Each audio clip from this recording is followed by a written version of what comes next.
All right, Kiss Army, welcome to the KissFAQ Podcast. Thank you for giving us your time today and letting us into your head. I hope we don't do any damage. This is a Kiss-related podcast by the board, for the board. We hope that you enjoy.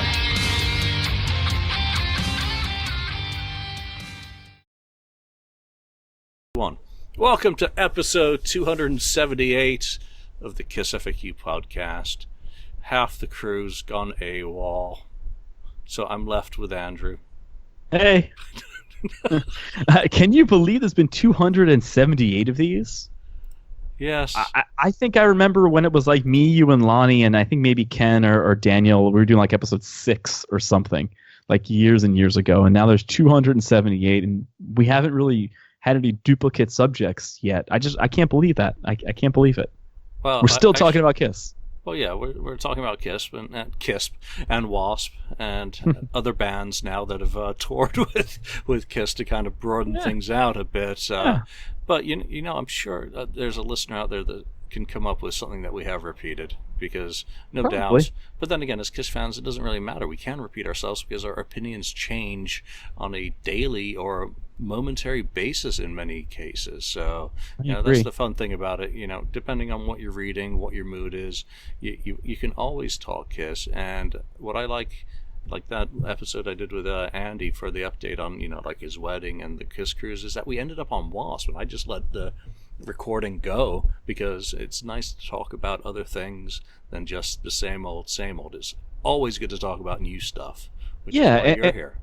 What I love about I just want to just talk about Wasp really quickly. What I love about Wasp is that first Wasp record, you know, Blackie was playing bass and he was the monster and wanted to be Gene.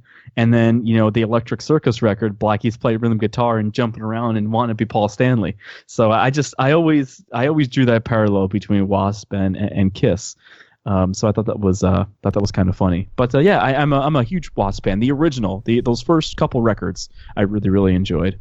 The first album is from start to finish fantastic. Live at the Lyceum, the video, I can watch that over. It's like watching Twisted Sister at Reading '82 or whatever the festival was that their first videos kind of come out of. All that early stuff is just those fantastic. Were cool bands. And then you get into The Last Command and, you know, Blind in Texas, Jack Action off that album. Yeah. And, you know, obviously Blackie's from the old neighborhood. You know, he was buddies with Ace. He filled in the New York Dolls and then went out West Coast with Arthur Kane. So, played with Lizzie Gray, you know, in all those bands and been tied to Nikki Sixx and, you know, all this stuff. So, those early records I really love. I don't really love what they were doing in, like, the 90s. They kind of lost me a little bit there. This is actually one of the bands I've actually never seen live. So maybe when they come around again, I'll go and see old Blackie. We'll see. I would love to, but they don't really seem to do a lot of touring, especially out towards San Francisco. But no one really tours out here. They do well in Europe. Mm-hmm. Blackie's aging horrendously and using tracks, and it's really obvious. But I'd still not like giving to a see fuck. And not giving a fuck. So, you know, I guess I would go and see him and not necessarily listen. And I have, you know, downloaded a few boots of, you know, shows here and there just to see what he's doing. So, you know. Anyway, people probably have had enough of Wasp for one week. So, let's get into some other stuff. You know, obviously you're here for a purpose. And tell people what you've been working on, what's happening today. So if you follow me on Facebook, you know that I've been pimping the Greatest Show on Earth Encore Edition, which is, you know, me, George Lucasing myself and going back in and giving a really good spit shine and fixing a lot of things, not adding a really bad CGI Jabba, but basically making this the absolute best that I absolutely can, doing a full color correction, you know, just making it widescreen and making it more of a cinematic experience. So I've been pimping this since late August, early September, and the release date is Halloween. Or is it? So hopefully by the time you see this, maybe, you know, you'll already have seen me throw it up online. Maybe you won't.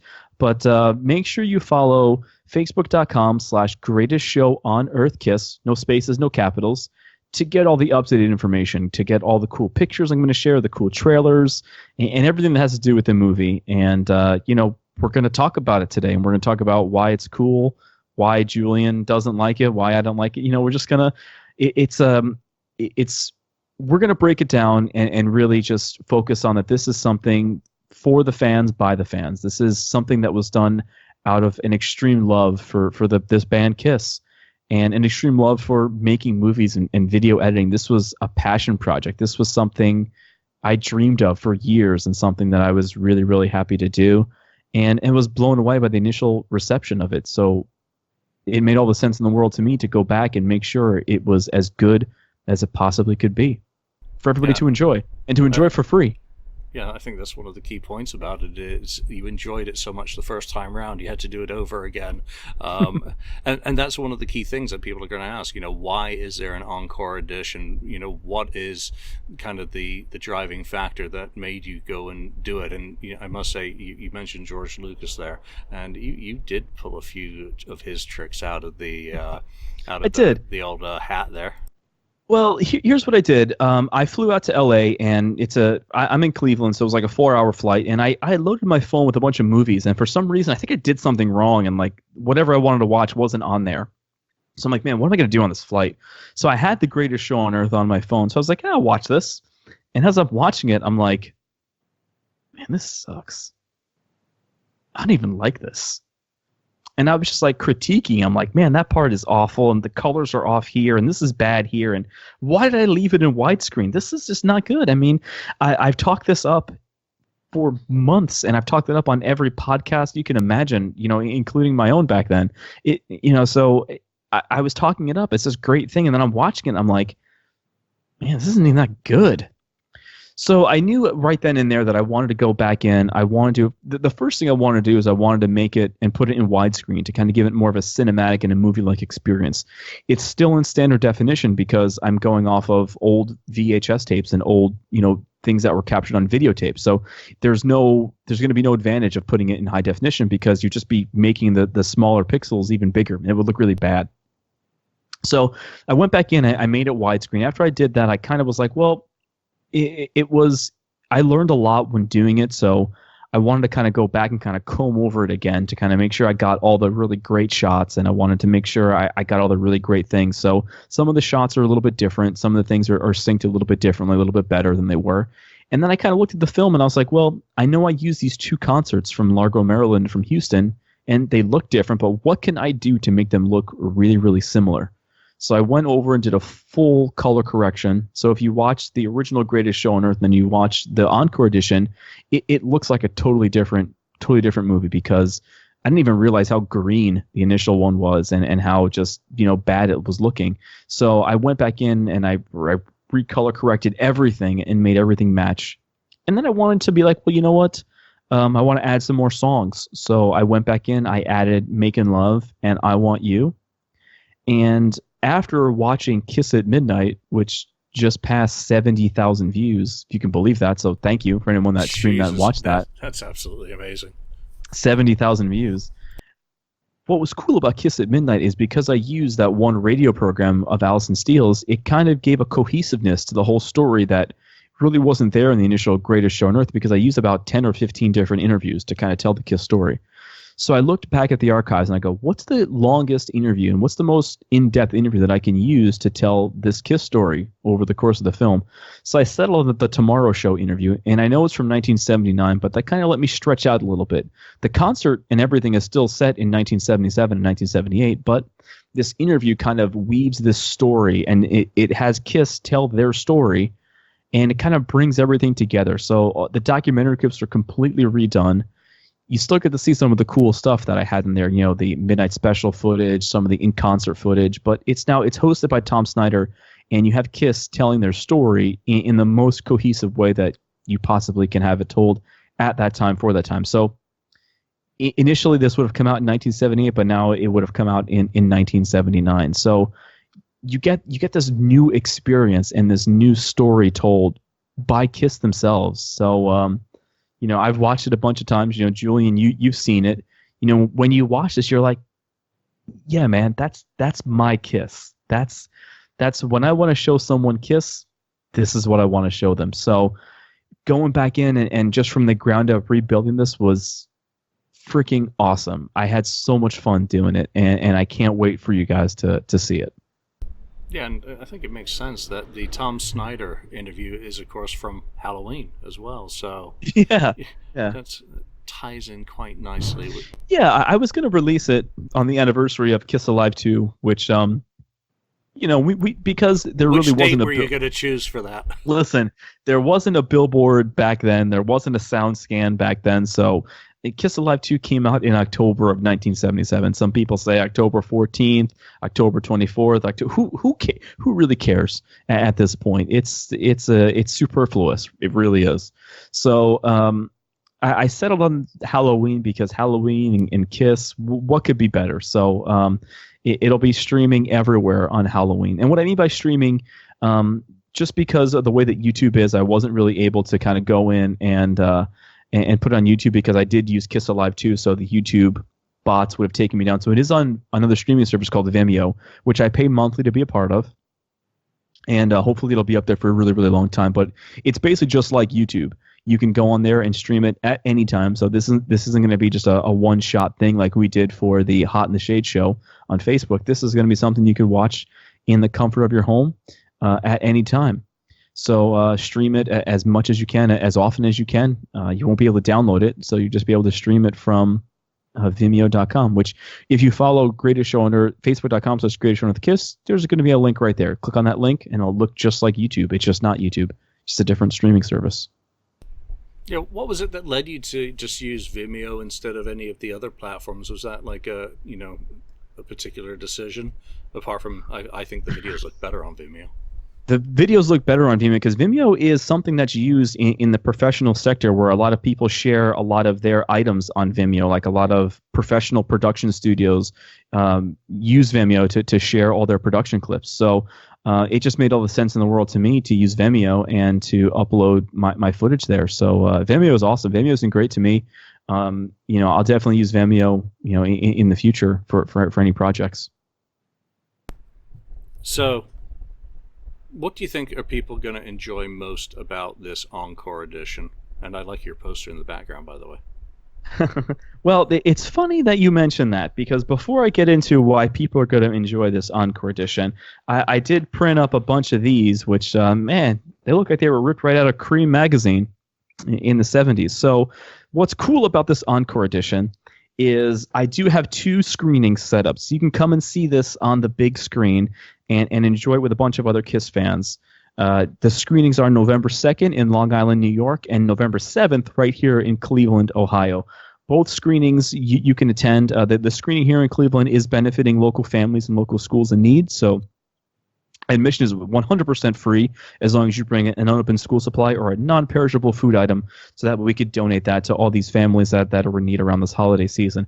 But get all the details on that. Log on to that Facebook page. You'll see the Facebook event to come and do that. And if you come to one of those events and you want one of these awesome posters, you can bet your ass I'm going to give you one because I printed these up for you guys so you guys can enjoy this cool artwork that was done by a bootleg guy called Casabunta. Then I went in and Encore editioned it and made it look cool like this, like it was a ripped up poster out of a magazine from the 70s. So what I hope people enjoy from this, I hope people just play it loud. I really, really do. I hope people get the same feeling I did watching it as I did making it because this is a passion project. I think that's one of the keys when you watch it is I've watched it. My God, it must be at least 15 times between the multiple versions, and also, I did see a couple of edits. But it was every time I started watching it, I couldn't stop watching it, which is really weird. Because obviously I have collected a lot of bootleg videos over the years, and there's very few of them that I will sit and watch all the way through. I mean, you take the Houston show, both of those. You take Largo. There's only so many times that you can actually sit there and go through them before it gets old. So that's what I've really found is one of the standout things and one of the real wins about your project is how it does draw you back in. And because it has a narrative running through it, it kind of keeps you there. you know, you may flip over onto a web page and go, you know, do something else, but then you come back and you're like, okay, you know, just continue. And that's what I love about like the linear nature. Well, everything's linear, but you know what I mean. It grabs you in and keeps you going. And that was one of the things I noticed early on, because I had the original idea for this in October 2017. And I remember I was on a really long drive by myself, so I had like my notepad open, and I was just narrating ideas to the notepad. Like, this is, maybe I'll do this, maybe this will happen, maybe I'll be able to do this. It was one of those things where I was talking about doing it, and I didn't know if I was going to be able to do it. And if I could do it, I didn't know if it was going to be any good. So I remember the very first time that I made it somewhat of a final edit, and then I watched it on my TV, and I sat and I watched it from beginning to end.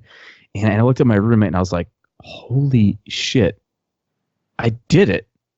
I did what I said I was going to do. I'm not just saying because I did it. I'm like, this might be the coolest 70s Kiss thing that's come out in a long time. And I couldn't believe that I had the idea and then I actually did it. So, you know, there are so many ideas that we all have that, you know, for one reason or another, maybe we can't come to fruition. But I was just amazed that I had this idea, I did it, and it was good. People liked it. I couldn't believe it, because while I was making it, I'm like, man, no one's going to care about this. This is just a bunch of concert footage synced to Kiss Alive 2. And some people that I showed to that aren't Kiss fans, they don't even know that they're watching 3 different concerts and listening to a completely different audio source. They have no idea. And that lets me know that it was a job well done, because you can't tell that I took these pieces of footage and sped some of them up, slowed some of them down, and made them match the audio of Kiss Alive 2. This looks like it was one cohesive project that happened at that time. You don't know.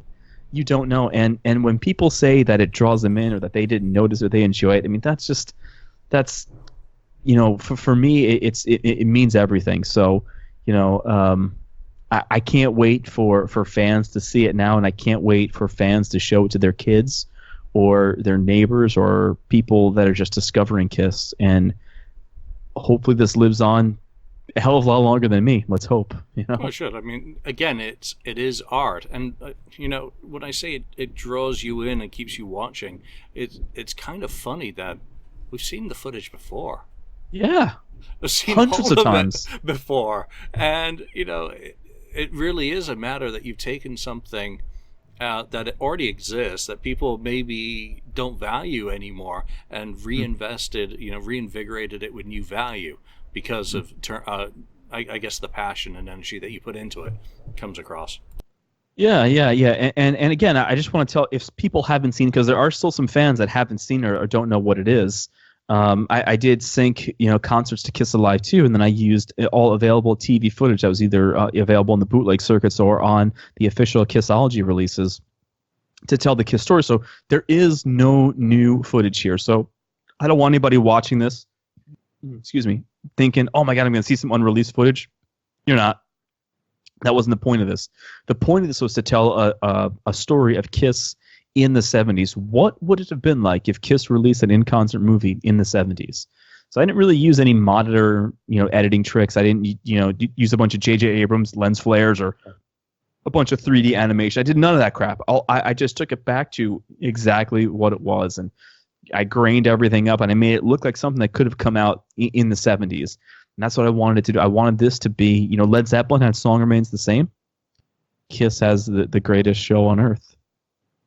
So, and it wasn't, you know, a lot of scale to 60 FPS. Hallelujah. You know, well, yeah, it's not 60 FPS or 1080p. Where those extra 30 frames come from, nobody knows. But I mean, the end game with this is my resume. This is my calling card. I hope people see this and go, well, hey, this is really cool. I wonder if he could do something like this for me. You know, maybe another band is going to see it. I don't think that Kiss is going to release this because it would be expensive to license the music, because the music does belong to Universal. I hope that maybe they see this and they go, well, maybe we can create the feeling with something else that we have ownership of, and maybe Andrew's the guy to do it. You know, maybe Andrew and Tommy Thayer work on a Kiss video together. I don't know. I'm making such a big push on this to hopefully get the band's attention. This isn't a ploy for me to sell a bunch of copies. Nothing is for sale. There's never any physical copies that are going to be available ever. You can't download this. You can't buy this. These posters, you're not going to buy them. Everything is all giveaway. This isn't a money-making scheme. This is something that is done to show what I can do. I mean, some people would like laminate their resumes, or they would print their resumes of really expensive paper. This is my resume. And this is something I love. So, hopefully it gets into the right hands. And if it doesn't, that's cool. I just hope that a lot of people enjoy it as much as I enjoyed it putting it together. Yeah, and here we are talking about it again. I'm not just giving you a platform. It's because I believe in it as well. I really appreciate that. I try not to have anyone on this show whose project I don't believe in and aren't able to support wholeheartedly. So, I want to preach to the choir, and we're going to talk about some other things as well. Yeah. The last thing I kind of want to mention on this is, there have been some talk, there have been some rumors about cease and desist being going around and Kiss telling me to stop and blah, blah, this. I just want to set this all straight. In every show I go on, I'm really, really adamant about this. I've never been issued a cease and desist. I've never been told to stop. The band has never said, Scam Batty does this and fuck him, this and that. It's never happened. That's not saying that it won't. And if I ever were to get a cease and desist, I would obviously comply with that. But I really think that I've been so outspoken about, I don't want people to buy this. I don't want people to download this. If you are going to enjoy it, make sure you own Kiss Alive 2. Make sure you own Kissology Volume 1 and 2. It's these fan edits and fan films, there's such a gray area as far as their legalities go. We don't know if they're considered fair use, or we don't know if they're completely illegal. I know there have been several cases that have been thrown out by Supreme Court about if someone is going to get sued or not, or if the copyright holders are going to either have you stop or have you not stop. So there's a real gray area with all of these fan film things. But the one thing that has been constant throughout all these fan films that I've researched is, as long as the producers of the film aren't making money, generally the copyright or the intellectual property holders are saying, hey, if this is something you believe in, go and do it. Because what are you going to do when you watch The Greatest Show on Earth and you love it? Are you going to give Andrew Scambatti money? Probably not. And please don't. You're going to go and buy a Kiss record, or you're going to go and buy a Kiss shirt, or you're going to be like, hey, I love this so much, I want to go see Kiss one more time when they come around on the end of the road tour again, or I want to buy this thing, or I want to go on Kiss Online. You're going to support the band. So again, it says it in the beginning of the film. Support the film by supporting Kiss. And that's as crystal clear and as, upfront as I can be. This isn't a money-making scheme. It's different than the people that used to run the Kiss Vision back in the early and late 90s, how they were selling videos $15 a pop at a convention. Or the assholes who still sell videos on Facebook. Yeah, there are people that do that. So this isn't that. I've never sold videos. I never will sell videos. This is not for sale. You can't. And the great thing about Vimeo is I turned off the download option. So you cannot log on to this website and download. And to my knowledge, you can't use any third-party software to download from there. And if you find out that you can, don't do it. So it's one of those things that if you want to watch it, you got to stream it, and you got to stream it from me. And hopefully it's one of those things that takes on a life of its own, and maybe the band takes notice. Who knows? I mean, I guess a lot of fans are kind of under the assumption that we can't send the band a message, but we absolutely can. If we come together on something like this that's positive and we want to get behind it, we can send the band a message as to what we want and what we want to see, because they'll take notice. They'll be like, what with this guy? This is just one guy. Yeah, and he's got all these. Come on, metrics are metrics. 70,000 downloads. Yeah. Even if they've not watched it, if they've heard of someone doing a project that got 70,000 downloads, probably the first question they ask: did he make any money off it? And then, okay, so why did people watch this? And then, maybe they had someone check it out and report back to them. So, you'd be surprised the great thing about Kiss, how news gets around. Well, the great thing about Kiss at Midnight is, since it is on YouTube, the YouTube algorithms have not blocked it, to my knowledge. I checked it a couple days ago. It hasn't blocked it. So what YouTube has done is the YouTube algorithms knew that I used footage from Kissology. So they were able to. I'm not monetizing it, but the copyright holders are monetizing it. So there are ads that run in there. So any revenue generated from that has gone to the copyright holder. So I know people have 4 or 5 million views in their videos. So that's where the serious money is made. But any revenue that's been generated through ads through YouTube on that has already gone to Universal Music. So there's your $20. So YouTube has already monetized that and has disallowed me personally to monetize it. So and this has all been a brainchild and a creation of me. There hasn't been anyone else that's been on board with this or that has helped me create this. There have been people that have watched it and given me tips. There have been some people that have done some artwork for me. But no, this has just been me. And I say it like that not to be egotistical about it. I'm just saying that because if any legal ramifications were to happen, it's all on me. So nothing to do with me, by the way. I was just fingering my collection of cease and desists when you brought that up, because I've got quite a few through 25 years of interwebbing and websites. Holy shit! I got a lot of paperwork in there. Yeah. For me, the band has never stopped this project, and maybe they know about it, maybe they don't. I don't really know. All the times that I've been around the band, it's been in a professional atmosphere that's headed by someone else. So, when I was working with Gene Simmons' Moneybag Soda, doing all these events while they were on the road, wasn't my place to walk up to Gene or Paul and be like, "Hey, by the way, I got this thing that's going on," because I wasn't there. That wasn't the purpose I was being there. The purpose I was there was to do a job, to film or to edit or to do whatever. And maybe that's why I'll be back to film or edit, do something again, because I treat it that way, like a job. I wasn't there to push myself on them. I was there as a member of that family, and I'll always be a member of that family. So, maybe the day will come where I hand Gene a copy or a link or a business card that says, "Hey, this is a QR code. Take a picture with your phone. It'll take you right there." It's one of those things that it's just the right place and the right time. But maybe they already know about it, and maybe that's why I haven't been stopped yet. Who knows? Or maybe they're waiting for Halloween to send me cease and desist. I don't know. That would be quite humorous, I tell you. But anyway, like I mentioned before, and like I will say in every show that I'm going to be on, because I do have quite a few shows that I'm going to be on over the next couple of weeks. That's Up with Geek, and I'm going to be live in the Kiss Room on November 1st.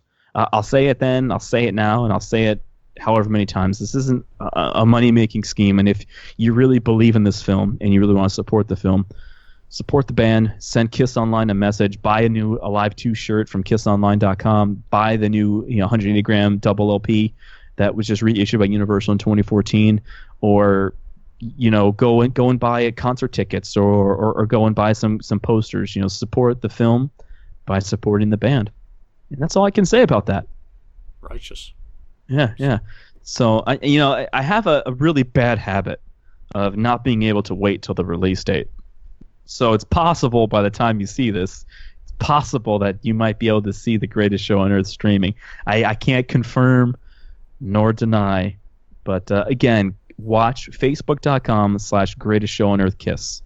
And maybe you'll be surprised. My episodes go up within an hour of being recorded, so you'll have to be pretty busy to get yours out before this episode's up. All right, so. that definitely is not going to happen. That definitely is not going to happen, because there is a lot of material that I've prepared for the release. Different videos that are modified just for Facebook, some that are Instagram cover photos, Facebook photos. There are certain people. I saw your post today, by the way, of the Cream magazine cover. That was fun. I mean, that's just awesome. I mean, it takes people back and they remember stuff when you play around with the layouts and you integrate your own stuff on those themes. I mean, other people have done it for their projects as well, but it's just always nice. You're just looking at the cover, and you're like, "Oh, Greatest Show on Earth," puckers up, and you're like, "Cool." Someone's like, man, I need that Cream magazine. Show me the Kiss of that Cream magazine. I go, did you read that? And then I go to the top. I go, Kiss's new in-concert film dazzles moviegoers. Rock and roll matinee with Kiss. Greatest Show puckers up. Fan films and the unknown legalities. Fans rejoice. But there it is right there. I did this last night on my computer. It was a lot of patience, a lot of clone stamp. No, and that's fun. And all the text was redone. That's how I was able to integrate it to, say what I wanted to say. But yeah, again, Facebook.com/Greatest Show on Earth Kiss is the official Facebook page where you'll be able to see it. Follow that page, friend me on Facebook. I mean, it's going to be everywhere. If you have a Kiss fan page, please, holler at me, and I'll throw you some pictures. I'll throw you some cool links. Let's really get the word out. Let's enjoy this band for as long as we possibly can. And this is hopefully something that's going to have people enjoy it. Let's hope. Yeah, but also, this kind of proves that you can enjoy the band for a long time to come, because these sorts of things, that you don't just do them while they're still with us. You do them to celebrate them forever. And there'll be other ways to do it with other sorts of videos and other themes and other storylines to follow. I still think. So wait, are you saying that there's another video coming? Is that what you're saying? Me? I say nothing. I suggest nothing. I know nothing. Nothing. Well, for those of you that are going to stream The Greatest Show on Earth, there is a really cool teaser trailer that's going to be attached to all versions of that. So maybe there's something coming later on. I don't know. Maybe there is.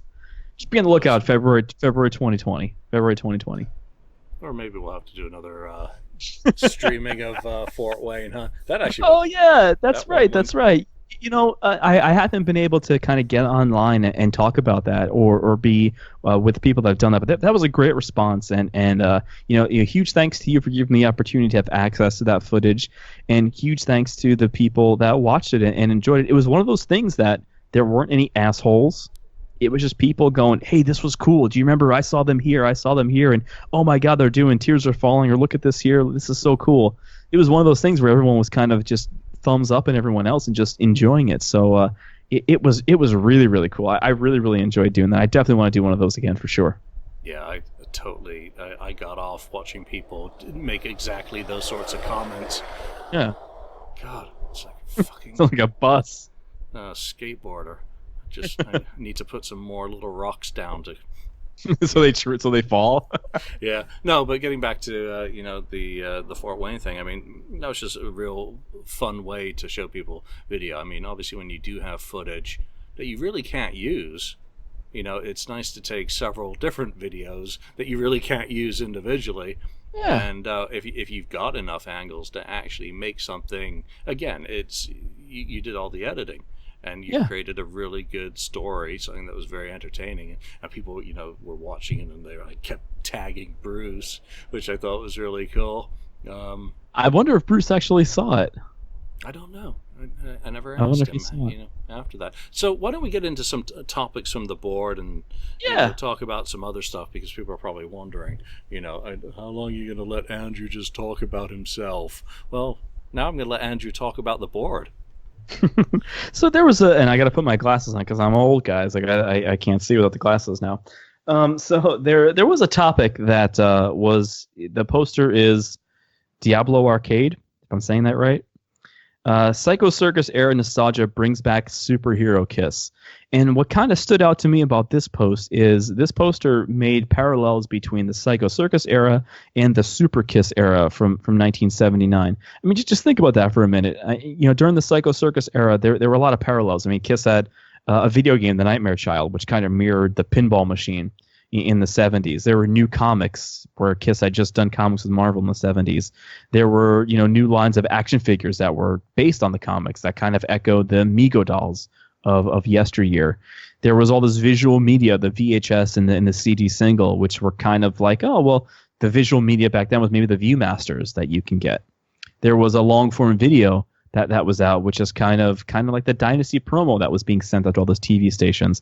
And there was that 3D gimmick that was on tour. So I know this is when you first saw the band for the very first time at Dodger Stadium on Halloween 1998, which, man, it's a lot of years ago. But do you think that there could be parallels drawn between the Psycho Circus era and the Return of Kiss Dynasty era? I know Kiss has a really bad habit of trying to draw parallels between their studio works and Destroyer, but do you think that there's a huge parallel between Dynasty and Psycho Circus? Well, yeah, you have the band not playing on the album. Mm-hmm. I didn't even mention that. You've got an inappropriate producer being brought in to work on a Kiss project, because Vinnie Poncia, of course, was very inappropriate for a Kiss project, and you have to go back to the politics that surrounded his choice to work on the project. It certainly, while Paul may have fallen in love with his pop pretensions later, it certainly wasn't being done from Paul's point of view initially, though you can be pretty sure Gene and Paul's word would have been strongly required in order for it to really happen, but because it was being done to placate certain members of the band. So with that, you have the parallel of Fairbairn being brought in, which still boggles my mind to this day as being a horrendous choice. When you think of the discussions that were going on about the producer for the album in 1997, when they committed to doing an album, I don't think too many people were coming up with his name, and if they were, it certainly everyone wanted to be Ezrin. Ezrin, Kramer, and that was, or Bob Rock, I think, was the other one who was kind of mentioned. So you've got those parallels between kind of the Super Kiss era. All the things that you mentioned obviously are completely valid. You've got direct lines between 79 and 98, or 78 and 98 for the junk, all the feces that went with that Spencer's crap. That Spencer's crap indeed, which I don't have a single item of it. I've had dolls and I sold them as fast as I could. I won a set from Kiss Freaks one year, and I just couldn't wait to get rid of them because but you got to admit those 2-foot ones are pretty cool. Those 2-foot thing. Those. Oh wait, I saw them. I saw the big ones in Indy. Joe Odell had a set and showed me. Yeah, I mean the Destroyer. Cool. The Destroyer ones are cool. They kind of sing. I mean, it's cool. Those were done by a company called Art Asylum, which was kind of one of the very first like boutique action figure companies that weren't like your Hasbro or your Toy Biz or your Mattel or things like that. So it was a little boutique company, Art Asylum. They did the first set of Mini-Mates as well too. Art Asylum was big on the Mini-Mates back in the day. So I thought those were cool. I thought some of the things were cool, but I thought it was a lot of junk, like a lot of junk. Yeah, but primarily junk, but it went off a deep end in '98, and you knew it was going to happen as soon as the reunion did, that they were going to put a license on just about anyone who would pay a fee.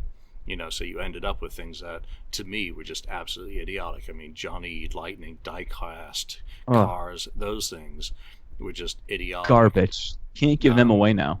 They couldn't do the trading cards properly. I mean, those were just lost opportunities as far as I was concerned. But then again, there's a lot of legal and logistics that go into getting pictures, and obviously it's a much bigger issue than we will ever understand as fans, and most fans would ever care to learn about. It's a complete mire, just like when you start, you were talking about licensing music and all of that before. Horrendous. So yeah. This is, you're getting to my Kiss era, because I was definitely aware and a fan of the band before '96, but once I saw Kiss on The Simpsons in '96 before Tiger Stadium back in makeup, I was hooked. So Psycho Circus was the first record I bought the day that it came out, and I was just, it was an overdrive. I couldn't wait to see Kiss on Fox, and I couldn't wait to see any of that stuff. So this era is really, really dear to me, just like Asylum is really dear to you, because you purchased that record the day it came out. You remember listening to that as a kid. So for me, I remember putting the Psycho Circus CD in my boombox and taking it out of the boombox and putting it in my Windows PC and seeing all the cheap little screensavers and logging on the KissOnline.net. There was a big difference about becoming a fan in '85. You could buy Asylum, and then that was it. You couldn't find the Tears Are Falling single anywhere in Binghamton. I don't think I ever saw a picture sleeve with it.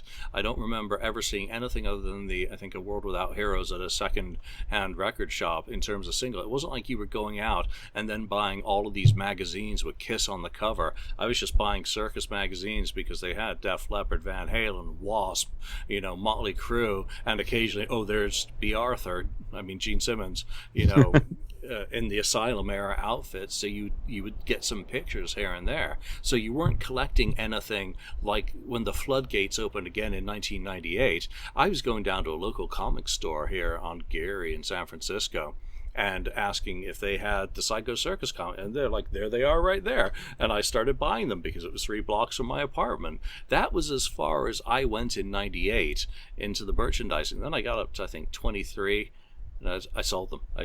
I never read a single one of those freaking comic books. I was never a comic book guy. Anyway. I have issue 2, like the original first run. I have issue 2, and I was looking at that, and I didn't really like the artwork. Just like I didn't like the Kiss Nation artwork either. That was that mid '90s comic that came out. I really wasn't a huge fan of that either. It just, for me, it was just, I don't know. I just really love the Marvel art. I really did, and I like this art too. Just got this. I don't know why I didn't have this, so I just got this. So these unofficial comics from the mid '90s. But I wasn't a fan of the artwork. I really thought it was kind of cheesy, in my opinion. I'm usually not a fan of the storylines either. No, the storyline was terrible, awful. There's one. I don't know if it's the Psycho Circus ones. It might have been after that, where it was the storyline was Kiss meets the Phantom 2, and it was a 4 or 5 issue run. I thought that was kind of cool, where it kind of continued the story of Kiss meets the Phantom. So that was kind of cool. I don't even know if I still have that. I have to check, but that was kind of cool. But everything else, I always thought the comics were kind of just meh. Nothing has met the magic of those first Marvel comics for me, and never has. Even the new ones, some of the stuff is cool, but those first Marvel books, they got it right. They really did. Yeah, so I want to talk about a topic as well. Yeah. Get your thoughts on that. And obviously, It's one that's got quite a bit of action going on, and it's not who you might think it is. The growing frustrations with Kiss and Bruce, all resulting from Mitch Lafon's interview with Bob the other day, which I haven't listened to it. Yeah, Me neither. I've had interactions with Bob that were colorful on one occasion, and on other occasions have been absolutely, he was an absolute gentleman in Las Vegas when I bumped into him at Paul's Vault, and other times on the cruise. Very nice. I was actually at the Cruise Fest last year, or whatever it was called last year. I can't keep track of all these things. My vendor table was right next to him, and I got to basically sit with him all evening long at the event while he signed an absolute ton of stuff and had a lot of really good interactions, and he was really pleasant and nice all the time. Now, I'm going by everything that's been kind of written about the comments in there. I think Bob probably doesn't get the recognition that he might well feel he deserves. Is a Grammy nominated. He's, I believe, won Grammys. He's played with Diana Ross. He's played Meatloaf. with Michael Bolton. I believe he was the first guitarist in Blackjack before Bruce was, because if you go back on those credits, he co-wrote stuff on the Blackjack albums with them. So I think he put them together. I don't know the details. That'd actually be a good question for him about his role in Blackjack back then. I'd love a little bit more clarity on that from both him and Bruce. But, he was recording with Michael Wendroff in the early 70s. Lou Reed, Coney Island Baby. I mean, Lou fucking Reed. Not my cup of tea, but there's no denying how important he is as an artist. So, Bob has one hell of a resume, and, obviously doesn't feel he gets, the exposure that maybe he deserves, or doesn't, because most people don't care about session players. They're there to do a job. They get paid a fee. They do their stuff, and then see ya. You get a credit on Paul Stanley's solo album, and you don't get a credit for Mr. Speed, which was actually, I was reading a Circus magazine today where they were talking about the first 2 demos that had been recorded for Rock and Roll Over, and how they'd heard a really great version of Mr. Speed. This is August 76. Yeah, and Baby Driver, and I'm like, Bob played on Mr. Speed. So, Bob, I immediately thought of you today when I was reading about the Mr. Speed demo in an August 76 edition of Circus Magazine. So, you know, we know about him. We know about Skull. We know about Blackthorn. We know about Guitar Commando and, you know, all of that stuff. We know about Spin the Bottle. But the average public doesn't care. Should the title of the thread be Growing Frustrations Between Bob Kulick and Kiss? Because, you know, I know that Bob Kulick, for one reason or another, it's never been publicized as to why it happened. Bob Kulick was asked to step off the last cruise that he was scheduled to be on. So is it frustrations between Bob and Kiss, or is it really frustrations between Bruce and Kiss? Because isn't Bruce on this cruise coming up? He's not on the cruise, I don't think. Or is he? I don't remember. I think he is. Me neither. Me neither. Yeah, I don't remember because either. I'm not going. I haven't paid as close attention as you know. Obviously, with having Joe on the show about Cruise Fest, I'm know what's going on there. But you know, I don't know what the details were. I know that he basically walked the plank off the cruise. I know that they had wanted to do more with the Kulick brothers, and obviously there was a lot of desire from the fans, but then you come back to the business of it has to remain an exclusive to the kind of the Kiss gravity well. Where else have you seen the Kulick brothers? At Indie Expo, so yeah, the Kulick brothers wouldn't sell great in a nationwide tour. Not to say they wouldn't be great, but aside from the Kiss nucleus, nobody cares. That's not a slam. That's just. They wouldn't even get an opening slot with, say, Sebastian Bach, or it'd be like Union touring again. We all clamor for seeing John Corabi and Bruce back together on stage. That only really works economically at an expo, or on a cruise, on something specific. And I'm sure Bruce is very aware of where he needs to stay in terms of the business, and taking Bob going out on the road with Bob. Bruce would not be taking Bob anywhere. Going out together would not necessarily be good to retaining the economics that bring people back to the cruise. I'm sure there are people going to the cruise because they've seen the videos of those performances either year, the year with Bob or the year without him, which either one, has to be absolutely fantastic. And then you get basically the guy who wrote the solos to a lot of those songs, the 78 Paul stuff, no longer being a part of it. So it's transformed into the 80s Kiss. So he's been pushed out. I played with Bob Kulick for the Kiss Cruise pre-party in 2013, and it was cool playing with someone who had such a history like that. He was a great player. I really enjoyed the way I played. I really enjoyed the way he played. So I had a pleasant experience with him. But I don't really know. I don't like to get involved in who's pissing off who in the Kiss community, because I don't really care. It's one of those things where everybody wants their piece now that it's coming to an end, and that's really what I attribute it to. Bob wants his point in the spotlight, and well deserved so. I mean, was part of some of the cooler things that the band did, and he was part of the solo records, and he was part of session players. So Bob just wants his spot in the light, and good for him. But that's not to say that Bob hasn't done anything outside of that. I mean, Bob's had a great career. He's been a professional musician for his entire life, as long as I'm aware, being a producer and doing other things. So listen, if it was up to me and I can go out and see the Kulick brothers tonight, I would. But again, I'm a diehard, so I'm the people that they're playing to. Yeah, I was just trying to think of all the things I could think to say about Bob without going on Wikipedia or Googling it, and that was just stream of consciousness. Everything I mentioned. I mean, what was it? He was in a band called the Random Notes, I think, in 1965. Put out a copy of Winchester Cathedral, which just missed becoming the hit at the same time another band put out the exact same song. So right from the get-go, he's not been the luckiest guy. If you think two bands released tried out for Cathedral, Kiss, you know, and one of them was a hit and it wasn't his, and then obviously he goes out for Kiss and doesn't quite get it, but then he does get a good. I mean, come on, touring with Meatloaf in '78. Meatloaf, come on, yeah, 70, great. and he was there in '77 before Meatloaf took off. So to have been part of that story, because they were playing fucking clubs.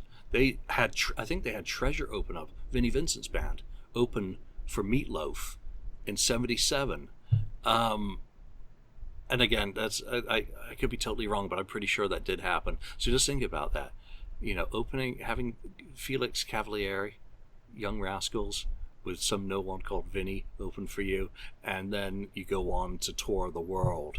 And in between that, you're coming back and flying into Los Angeles to record with Paul Stanley, continue recording with him. You know, wow, what a great career. So, you know, he may not get the kudos or the respect that he gets, but you know what? He's got the resume to back it up. He does. And come on, every interview I've ever heard of him, and I've heard some that are on tape that have, you know, been transcribed, so you don't really get the, you know, he's talking about Kiss ruining Naked City. That's the one I really want to hear the original version of badly. I want to know how Kiss ruined that song, which he obviously had. And it could have been something. It could have been tongue in cheek the way that he was telling the story, and you just have these words that don't hold any emotion. So maybe he was being tongue in cheek about it. You don't know. Yeah, exactly. But you know what? Now that you mentioned that, the "You're All That I Want" demo smokes the album version. So you can imagine. Is he even on that? I don't think he's not on that. But I'm saying that the demos of Unmasked seem to sound different than what Unmasked ended up being ultimately. So maybe the demo of Naked City smokes what ended up on the record. I don't know. Yeah, it'd just be interesting. You know, the what is it? What was that song you just mentioned? The one I hate. Oh, "You're All That I Want." Yeah, thank you. Can't stand it. You know, the demo's awesome though. Yeah, but it was recorded in '77 while they're on the road, so completely different vibe. Was it? Didn't they? The one on the box set? It was a '77 recording. I believe so. And I think it's Alan Schwartzberger on the drums, right? It's not Peter. I don't think it's Peter, but I don't think it would be Alan.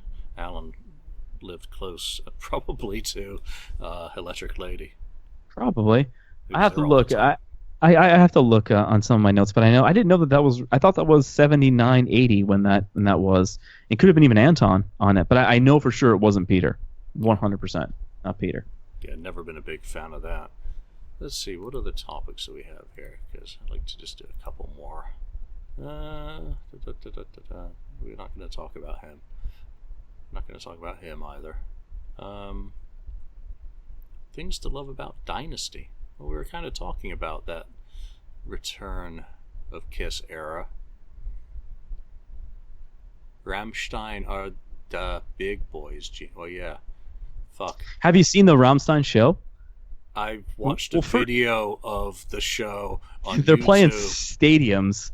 And some of the, like, when you see these bigger bands in stadiums, they have these things called delay towers where there's extra pieces of the PA that are blasting the sound out because it's so big. But Rammstein didn't have that. Rammstein had fucking flame towers. So, like, you're watching this show and there's like flames in the middle of the stadium. Listen, here's the thing. Rammstein plays to a different market, and they're very good at what they do. I'm not a fan, but I respect what they do. And they're a band that is huge in Europe, and they could really only play the U.S. once every 10 years in a super limited capacity. Kind of like what Iron Maiden does. Iron Maiden sells out every U.S. tour because they only play 20 shows. So all of the fans are going to all sides to go to these shows. You know, Rammstein is one of those bands that because they do so well in Europe that they can play these European festivals and really bring out this stadium quality Rolling Stones-esque show. Let's break it down. Kiss has never been a stadium band. Have they played some stadiums? Sure. But they've never been a stadium band. They've never been a band like the Stones or the Who or Garth Brooks or Bruce Springsteen, these bands that are selling 50, 60, 70,000 seats a night. They've never been. So when you're selling those amount of people, you can put a little bit more back into the show. So I do think that Kiss's End of the Road show kind of leveled it up quite a bit. But man, that Rammstein show is incredible. Incredible. That is the difference, because they are a stadium-sized show. Well, all of the effects and everything that you see are things that draw your attention in that massive kind of visual field, because you don't see the band. And I guess you have to know, it's like, again, coming back to the things I've been doing with Aerosmith, they backed away from the stadium shows after 1976 because they had gone in early and they were selling 80,000, 90,000 Pontiac Stadium, but people didn't know them as well then. So Rolling Stones, Led Zeppelin, people could leave it to their imagination to fill in what they weren't able to really see. You know that Jimmy Page is doing this. You know that, Robert Plant's doing this because you've seen them in magazines or you saw them before they went into the stadiums. So you had a better idea. If I went to a Rammstein show, I'd have no fucking clue, because I've watched a few stadium shows and kind of gotten a feel. I've watched their music videos. I've listened to a lot of their catalog, but I still wouldn't get it within the context of what I was seeing at that show. No, me neither. You'd see the rockets flying around because they did that effect way before Kiss ever got their hands on it. You'd see all the flames and the towers, the flamethrowers. It really does kind of scale up to be, it's a battlefield. Yeah. And good for them too. I watched some clips and yeah, they're the big boys, but so is Kiss. I think there wouldn't be a Rammstein without 1977 Kiss Alive 2. And the greatest thing to talk about when you talk about Kiss Alive 2 is the Greatest Show on Earth Encore Edition that is going to be streaming this Halloween. Facebook.com/Greatest Show on Earth. Let's leave that there then. All right.